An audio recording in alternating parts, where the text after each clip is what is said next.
Hello बच्चों, आइए देखते हैं प्रश्न। a बराबर 8, an बराबर 62 और sn बराबर 210 दिया है। n और d ज्ञात कीजिए। हमें n और d बताना है कि क्या होगा। तो हम क्या करेंगे, यहाँ पे मुख्य अवधारणा लिखेंगे। मुख्य अवधारणा, तो ये क्या होगा इस प्रश्न के लिए। तो सबसे पहले मान लेंगे, माना AP के प्रथम पद a तथा सर्वांतर d है। हमने क्या किया, AP के प्रथम पद a और सर्वांतर d मान लिया। तो AP के nवां पद, ये क्या होता है, an बराबर a प्लस कोष्टक में n माइनस ए गुणे डी, जहाँ n पदों की संख्या है, और AP के n पदों का योग, ये आपका Sn बराबर n बटा 2 और कोष्टक में 2a प्लस n माइनस 1 और गुणे में d। अब हम क्या करेंगे, दिए गए प्रश्नों को हल करेंगे।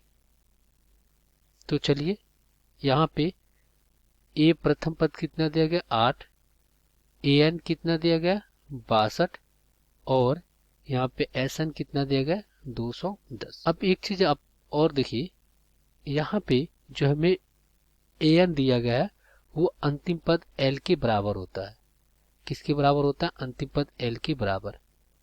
तो अगर यहाँ पे देखिए Sn बराबर क्या देंगे n बटा 2, तो कोष्टक में इसको हम क्या लिख सकते हैं, a प्लस 2a को प्लस कोष्टक में n माइनस 1 और गुणे में d, ये लिख सकते हैं। और ये किसके बराबर है, an के बराबर है, यानी l के बराबर है, तो इसको हम an के बराबर लिख सकते हैं। तो ये हो जाएगा Sn बराबर n बटा 2 और कोष्टक में a प्लस an लिख सकते हैं। अब देखिए प्रश्न में हमें an दे दिया गया, तो देखिए क्या हो जाएगा, ये हो जाएगा Sn 210 बराबर n बटा 2। तो यहाँ पे a कितना देगा 8 और an कितना दिया गया 62 दिया गया है, तो ये 70 हो जाएगा।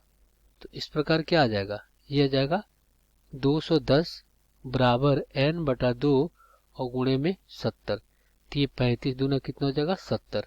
तो यहाँ से n बराबर क्या हो जाएगा 210 और बटा में 35। अब देखिए अगर हम क्या करते हैं, इसको 7 से विभाजित करते हैं, तो 7 3 21 और 7 5 35 और ये हो जाएगा 5 6 30, यानी n का मान कितना आ गया 6 आ गया।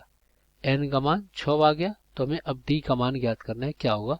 तो हमें पता है कि an बराबर a प्लस कुष्ठ में n माइनस ए गुणे डी, तो ये कितना है 62 बराबर a कितना है, प्रथम पद 8 है और प्लस कोष्टक में क्या हो जाएगा, ये हो जाएगा n माइनस 1।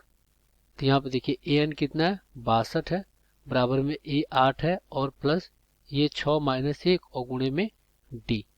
तो यहाँ से अपना क्या हो जाएगा 62 माइनस 8 और बराबर में कितना हो जाएगा, ये हो जाएगा 5d। अब यहाँ पे जब घटाएंगे 62 में से 8 को, तो कितना बचेगा 54 बचेगा। तो 5d बराबर कितना हो जाएगा, ये हो जाएगा आपका 54। तो यहाँ से d का मान कितना आ जाएगा, d का मान आ जाएगा 54 और बटा में 5। तो यहाँ पे अगर हम 5 से विभाजित करते हैं तो क्या हो जाएगा, 5 दहा 50 और 4 जीरो 5 40। तो यहाँ से d कितना आ गया 10.8 और ये n कितना आ गया 6। तो ये क्या हो जाएंगे, आपका उत्तर हो जाएंगे। आशा करते हैं बच्चों ये प्रश्न आपको समझ में आया होगा। धन्यवाद।